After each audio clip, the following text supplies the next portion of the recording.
different day today than yesterday. How about this live look Wow. from Boston, from Cambridge?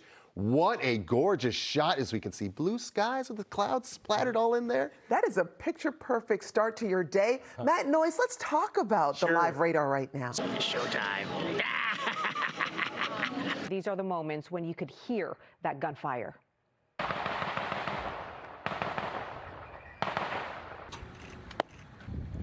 Some players were able to get a head start, working out on their own while waiting for spring training to start. The visibility has dropped tremendously since the last time I spoke to you. But we don't have to wait that long for the cast and crew to be coming down here. They should start filing in here at about 7 this morning. It was a river yesterday, up to 4 feet of water, so you can only imagine the destruction. The margin of error is about that big. That wounded animal fighting for their lives. But Florida really does feel like a world away. If the cigars and sandwiches don't give it away.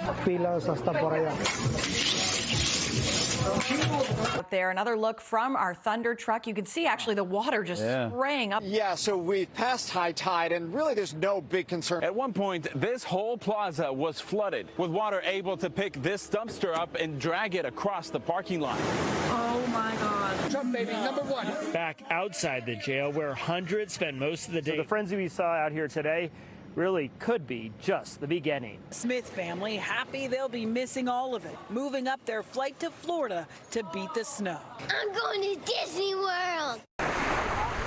On the shores of South Beach, Celtics fans eager to wash away that Game 1 loss to the Heat. They're too low over here, then they get too hot. Taught him to play it. Brought that DeMar feeling of, and it's just scary. That's just how it feels. All around, I think it was the right decision, football-wise and compassionate-wise. This will be home to trees, grass, plants. There'll be a plaza in between. Predicts that the state will actually reach full capacity. And that vote is scheduled to happen at 10 o'clock this morning. What's inside to see if there's anything worth stealing?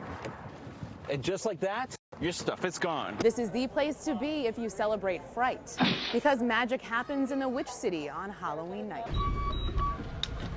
When just the sound of the gas pump. Striker hand on my foot. Try to dig the ferro rod a little bit deeper into the there you go.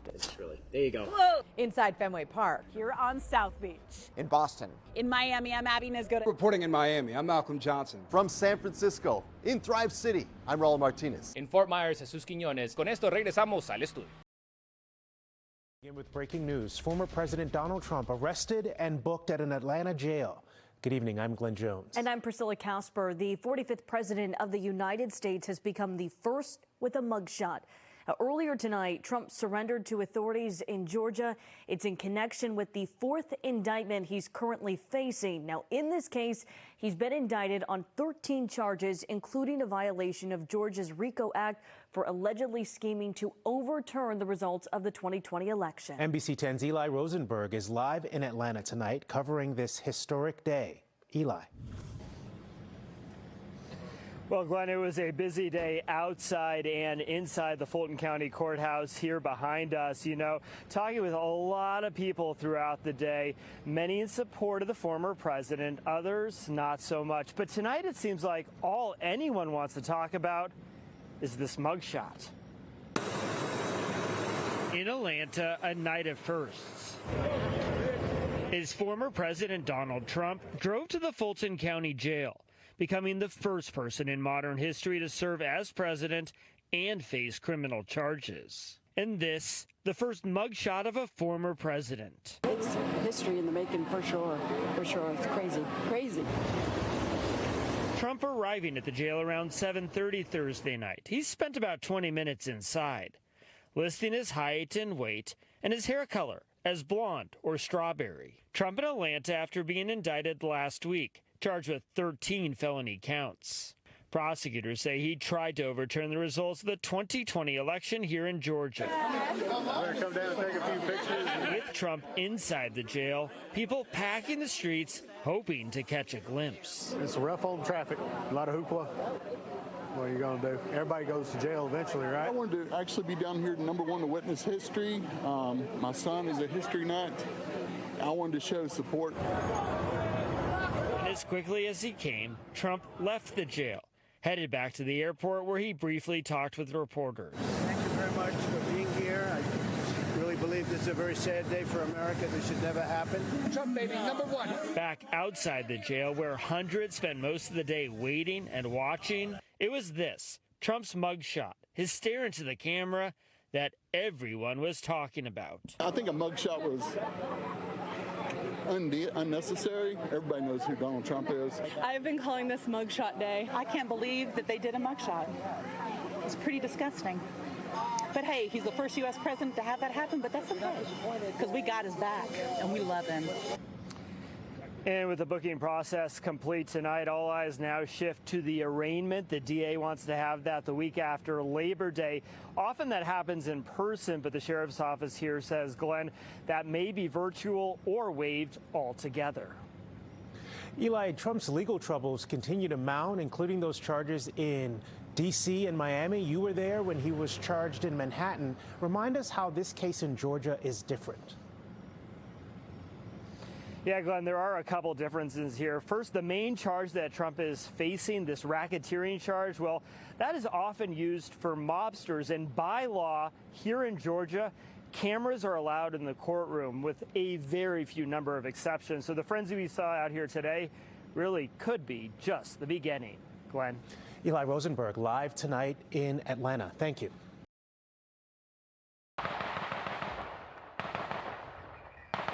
Dozens of gunshots rang out from these woods moments before 3 Braintree police officers and this police dog went in after a suspect. There was like 30 shots that just went off, and then EMTs run into the woods. It started early in the afternoon. Police received a 911 call reporting a domestic dispute at the Braintree Village Apartments off Commercial Street. Before officers arrived, the suspect armed with 2 handguns ran into the woods. Police formed a perimeter, and the 3 officers and dog went into the thick brush. I could hear them yelling, the cops yelling at somebody, you know, get down on the ground, get down on the ground. And he's yelling, what did I do? What did I do? Robert Cook's property backs up to the woods. Not a steady gunfire, but da, da, da, da, da, da, da, da, da. It came under fire from an individual in a defensive position. Some would say lying in wait in an ambush. The district attorney says the police dog was shot and killed. Then, as the officers and the suspect fired at each other, the suspect and 2 officers were hit. Hearing the gunfire, their colleagues rushed in. They carried one of the officers 100 yards out of the woods. The other officer was able to walk into the ambulance. In the middle of the afternoon, how dangerous this job is and the courage that the officers have. The suspect, Andrew Homan, was killed. He was 34 years old from Brockton, known to police, and had warrants out for his arrest. Braintree police, though, are focused on their own. When one of our own gets injured like this, it's very personal, obviously, so we take it very seriously. The names of the officers have not been released yet. We know one has 6 years with the force, the other more than 10. Their injuries are described as not life-threatening. Reporting live in Braintree, Katie Brace, NBC 10 Boston. Calls for big coverage. My NBC 10 News anchor at 6. Priscilla Casper is in Leominster covering all the flooding for us tonight.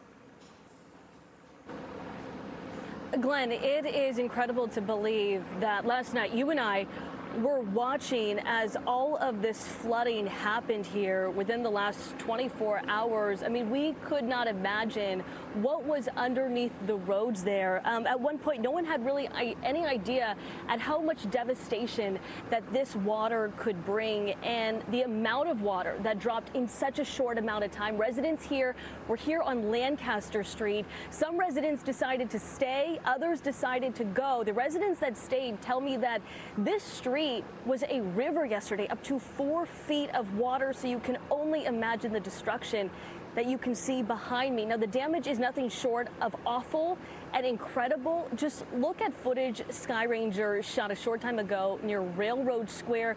You can see the ground was just washed out from right under the tracks, but it wasn't only roads washed out here. Check this out. An entire building was nearly taken out by the fast-moving water. Luckily, the majority of the structure continues to stand, but people can't get back inside their home until it's deemed safe. And this is just one of dozens of buildings in bad shape. And tonight we have team coverage for you in Leominster. Our NBC 10's Eli Rosenberg is taking a look at the damage done to these roads. Our Jericho Tran is keeping an eye on the efforts to secure the Barrett Park Pond Dam. All eyes on that tonight. But first, we want to begin with our NBC 10's Abby Nascoto, who was there. Our videographer, Al Castillo, is behind the wheel. All right, so Al, where are you? How are things out there? As you can see, lots of snow we're looking at here. Yeah, I'm on 190 South, just passing Sterling. The road conditions out here are pretty bad. I've seen a couple plows out on the road, but they just can't seem to be keeping up with the road. On 190 itself, I seen 2 spin-out accidents, and it's just really sloppy, down to 1 lane, and you don't even know if you're driving in the lane because the snow is covering the road. And so, Al, we just got a view of your tire camera right there, and we see it's all gunked up. Have you had any trouble getting in and out of spots? Because I know it's down to 1 lane, and it's a different story in the Boston area where we are. Is preparing for the nor'easter. Abby? Hey, JC, yeah, we're just hours away from the city's parking ban taking effect. After that, the space savers can come out. We should really know the drill by now, but let's face it, it's been a while. This nor'easter will be quick, but it will pack a punch. From shorts to shovels, weather whiplash in Boston as the city declares a snow emergency. Please stay off the roads tomorrow. That means the parking ban goes into effect at 10 o'clock tonight, and there's no school in Boston tomorrow. The city says 800 pieces of equipment are ready to go. It's looking like it will come down pretty heavily, pretty fast. It's been a long time since we've seen significant snowfall here in the city of Boston. It's almost hard to remember, but this was Copley Square 2 years ago. I'm standing on top of a very large snow pile, and those whiteout conditions are exactly what the city's concerned about now.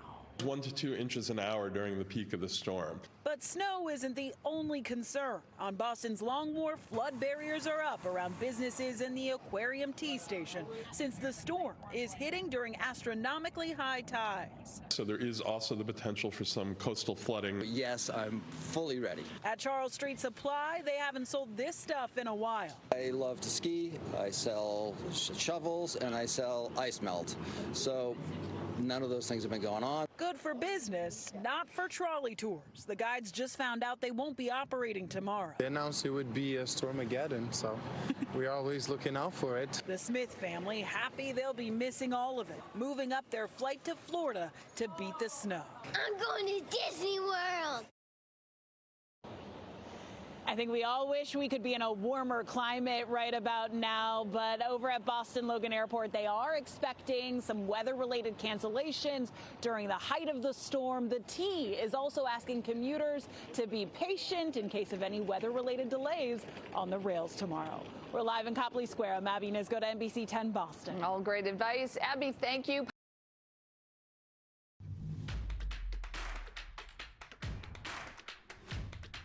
Have everybody here and get ready to work and do the things that we're planning on doing. You know, it's great. We have a lot of work to do, and excited to be back with them. No one wants to see no one playing, and the fans, obviously, it hurts them. It hurts the game of baseball, but we're happy to be back and excited to play. Se siente emocionante. I'm excited to be here. I'm excited to get going. More excited about catching up with people, which is the most important thing.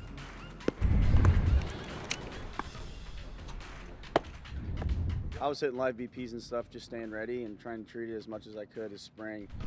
Yeah, we're excited. I think, we're waiting this time a lot, everybody to get together, and we're happy to be here.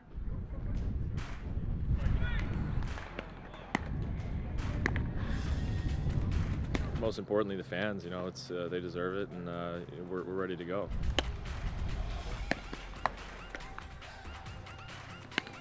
I just can't wait to get back to Fenway and see the fans. It's going to be electric. Getting ready to work and try to do the things, like I said, that we're setting up to accomplish. They changed things up in Game 2. Yeah, Jaylen Brown with the 2 cool comments, and it just, there was no sense of urgency, no sense of just intensity in that second half there against Miami, Chris. So Can you explain that to me, Giles? How I can't explain it. I can't explain it. I mean, I guess Jason Tatum did say going into Game 7 he felt more relaxed. He needed to be more relaxed. Now you look at it, and the problem for the Celtics coming out of the locker room was that they were too relaxed, maybe too cool. How do you change that? They need to find, like, they have a gear, right? Like, they're too low over here, then they get too hot. Like, I don't know. There needs to be a middle gear they find where they play really well. They don't lose their mind in crunch time situations. They don't lose their minds when things don't go their way. And I don't know why it's so variable. As you know, I've rode the roller coaster and like ups and downs and left and right.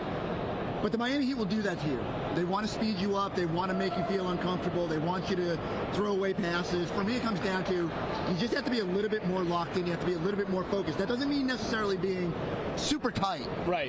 It means not overreacting when you do have a turnover. Don't like lose your aggressiveness. Don't create a second turnover. Don't travel twice in a 3-possession stretch. So that's all I need. I think this has to be a little bit more locked in, a little bit more in tune on both sides of the ball. Less turnovers and better transition defense, too, I think would help there. But just a little sense of urgency there, Chris. All right, thank you so much. We're going to send it back to Amina. But before we do, Joe Mazzulla was mic'd up before Game 1, and let's get to that.